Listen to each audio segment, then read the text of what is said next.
curious, what did you think of Gegard's win? How do you think he looked in the main event? Yeah, tonight? listen, you know what? I think he looked good. I think that, you know, Gegard is somebody that, you know, he was fighting a counter fighter. So they're both being very careful. And I think they both realized if they made a mistake, then it could cost them. So it was a very tactical fight. It was a very careful fight. But I thought they engaged well when they did, and, you know, I thought Gegard won the fight. And in the other main event, Pitbull Archuleta, it seemed to start a little slow, but things picked up later in the fight. Is that kind of what you were expecting? Were there any surprises for you? Yeah, I mean, it's, you know, there's not too many people that have gone 5 rounds with Pitbull. And Archuleta was in there. He was engaging. I thought he did, you know, a good job, and he did the best he could. I know he had some situation with the coach, which I found out about later, but, you know, that's the rules, and that's just how it goes. So, you know, I feel bad for him, but I told him before I came in here that, you know, he should get some rest, just kind of unwind, get back to camp, because we're going to be very busy in the fall. So we'll find him another spot to fight. Scott, the selection portion of the tournament, is that something that you're going to now make a regular part of the yearly tournaments? Yeah, I liked it. I thought it was great. Now, it's something that I'll go back and look at the footage and talk to the guys, but honestly, I think it was a fun way to present the tournament and pick the tournament. And it's like a random draw, but there's a little twist at the end. So I liked it, and we'll see what happens. And how do you think the fighters did? How do you like the brackets? I mean, for me personally, I think that, you know, there's some fighters that I thought were interesting, but, you know, I was hoping for a different fight at the very end. But, you know, I think he picked who he wanted to fight, and he's the champ. He gets to do what he wants to do. But I tell you, there's some fights I really look forward to in that tournament. So I think we're going to have a great tournament on our hands. Hi, Scott. So there are definitely some good guys that are kind of left on the outside now, like Archuleta and whatnot. But are you giving any consideration to maybe sort of a mini tournament for alternates, perhaps? There's not a tournament bracket that's following like a loser's bracket, you know, like in wrestling. There's not going to be like a bracket like that. But we will keep these guys busy. There are a couple other fights that are being considered for reserve matches, and then, you know, we will probably fight them off and just have these guys ready to go if they keep winning. So I would say it's an unofficial, you know, losers bracket in a way that the person at the end, if there's an injury, will step in. And is there also were there any surprises, I want to say, for the matchups that are making up the bracket? Did you have any particular ones in mind that didn't come to fruition that you thought would happen? Yeah, my only thought was, I thought that when Pitbull had the shot, I thought he was going to fight DC. That's a fight. I thought he wanted him really bad. So, you know, it went the other way. So now we have some interesting fights on both sides. And if you keep winning, you'll fight each other anyway at the end. So, you know, it's going to be fine. Scott Coker back here. Last month you had your crossover star Heather Hardy fight a big fight against Amanda Serrano in boxing for a big championship.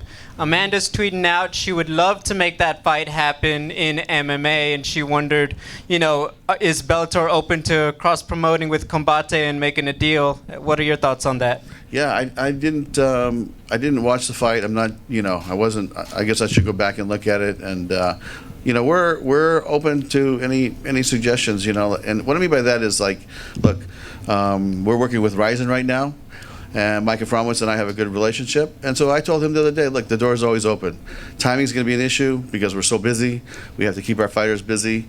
I know there was a fighter here tonight, Tom Loeffler's fighter, Cecilia. You know, she also would like to fight Cyborg at some point. So maybe Tom and I work together. So the door is going to be open, and if it makes business, then it makes sense. And that's how I look at it. Also, you recently signed Eric Goyito Perez. I was wondering if you could speak on what kind of impact you expect him to have in the bantamweight division as a new addition. Well, my guys have they have some high hopes for him, and I know that he's been, you know, kind of in a couple leagues.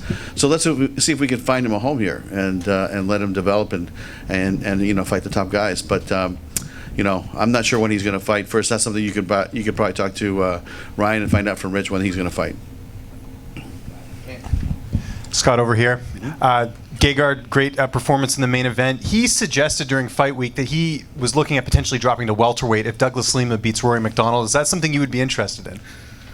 You know, he said that. I just don't know how he does it. You know, I mean, to drop another 15 pounds, I think that's quite ambitious, right? I think he's exactly where he should be, but he might be thinking about that $1 million prize money in case somebody got hurt, because he brought this up to me 6 months ago, said, if somebody gets hurt in that welterweight tournament, you know, I'm in, sign me up. I'm like, we have other plans for you, Gegard. Don't worry, you're going to be fine. So, you know, I don't think that that's going to happen, but, you know, if he really wants to do it, we'll sit down and we'll talk about it. We had Antonio McKee win on the undercard. Obviously, great night for the McKees. He wants to fight again. Are you interested in that? And would you like to see him fight soon? Or what are your thoughts on him going forward? Did he say he wants to fight again? He does, yes. Okay. Well, let me. I have no comment on that one, but we'll get back to you. And then last one for me, Ava Knight. Great debut, getting the win. It seems like she's going to be fighting in boxing next. But what is the plan with her going forward? Listen, I think she comes from a great program. She's obviously had some great boxing fights, and you know, she's gonna go back to boxing, and she's always welcome. The way I look at it is the door's open. If she wants to come back and fight mixed martial arts, you know, we'll be here. I think we have a multi-fight deal with her, so when she comes back, she'll be fighting in Bellator. Scott, you mentioned Cecilia Brickhouse and Tom Loeffler. Does she want to do MMA or does she want to box? She wants to box. So where's the discussion? Cyborg said that there was only MMA talk ahead of this fight, but where's the boxing piece of her element? You know, when we did the deal with Cyborg, not to get into her contract, but you know, it was important for her to have a carve out that she could box, and Bellator will be a part of that promotion. So, you know, if she wants to pick it up at a future date, you know, then we'll make it happen. Scott over here left. I just want to clarify one thing on the selection show. So Pitbull was always going to be last. They only picked 7 numbers, the 7 guys on stage, right? That's how it worked out. Yes. Okay. And then I asked you the other day about locations and dates for those Grand Prix quarterfinals. Anything to announce about that? You know what? We still have to sign a few contracts, but you know, in December we're obviously looking to go to Hawaii, and then in January we'll be here. February. You know, we're talking to the Mohegan Sun, trying to get a date up there. So it's kind of in flux right now. So as we lock it down, we'll let you know. So the January Grand Prix fight will be on the same card as Cyborg and Bud? That's correct. Okay. Mm-hmm. And Lyoto Machida, the main event, where do you see his future now? I mean, I think he was saying this week that he preferred light heavyweight. I think he going in middleweight is not his favorite thing at this point. Where do you see him going from here? You know, that's something that I'd like to go back and sit down with my team and figure that out. I mean, him fighting, you know, the 205 weight class, I think there's some good fighters for him to fight. You know, Phil Davis was here tonight. He said he'd love to fight him. You know, at some point, if he wants to fight, you know, gets a couple wins, and maybe he fights Ryan Bader at 205. You know, so there's a couple matchups that I really like for him, and you know, we'll get him back and we'll get him busy soon. We'll do 2 more, Randall and then. Patricio Pitbull is your lightweight champion also. He advanced in the tournament tonight. Mm-hmm. Do you plan on making an interim lightweight title?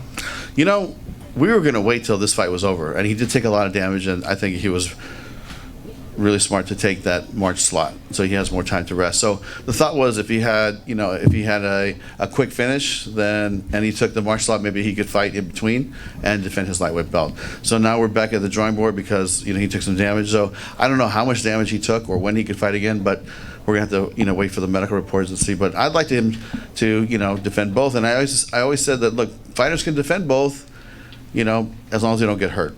So we'll see what happens. Scott, I think most would agree Pitbull versus McKee would be a big fight that would do big business for Bellator. Are you glad that they ended up on opposite sides of the bracket? So if they continue to win, it could shape up to be sort of like a mega finale? Or would you have preferred to capitalize on that fight sooner on in the tournament?